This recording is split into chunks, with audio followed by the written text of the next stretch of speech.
Everyone, আজও বেরিয়ে পড়েছি আমি আমার একটা কাজের উদ্দেশ্যে। তো আজ আছে একটা পার্টি মেকওভার, আর ক্লায়েন্টের হলো আজকে অ্যানিভার্সারি, যার জন্য আমি চলে যাচ্ছি তার বাড়িতে। আমি তোমাদের সাথে আমার প্রত্যেকটা কাজের ভিডিও শেয়ার করি, তো এই ভিডিওটাও তোমাদের সাথে শেয়ার করব আমার কাজের শেষে। তো তখন জানিও লুকটা কেমন ক্রিয়েট হয়েছে। বাড়ির থেকে লোকেশনটা অনেকটা দূরে, যার জন্য আমি টোটো স্ট্যান্ডে এসে টোটো তুলে নিলাম। আমি চলে এসেছি ক্লায়েন্টের বাড়ি। তো দেখো,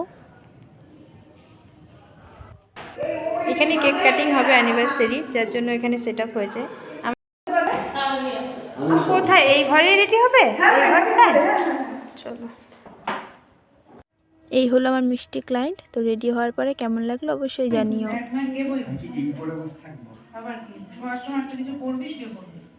মাকে বলে দিলে না এখন একটা অন্তকে নিয়ে এসো। জানি না মাস আমার পুরো রিসেপশন সাজ হয়ে গেছে। সত্যিই তাই।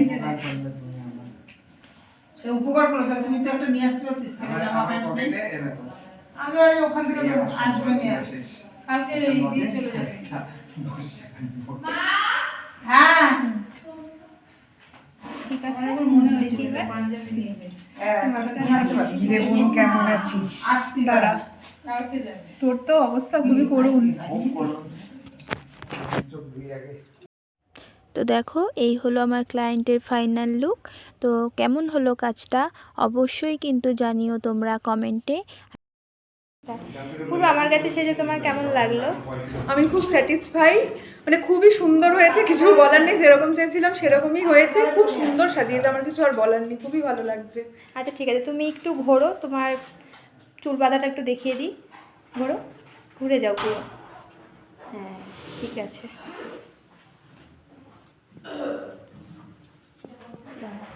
চোখটা একটু বন্ধ করো। একদম নিউডের মধ্যে একটা আই।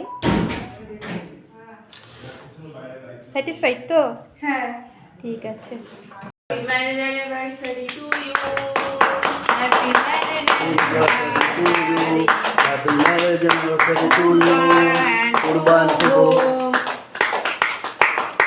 তো দেখো, এখানে ওরা কেক কাটিং করছে, আর ও এতটাই খুশি ছিল যে আমাকে কেক কাটিং না হওয়া পর্যন্ত ছাড়লই না।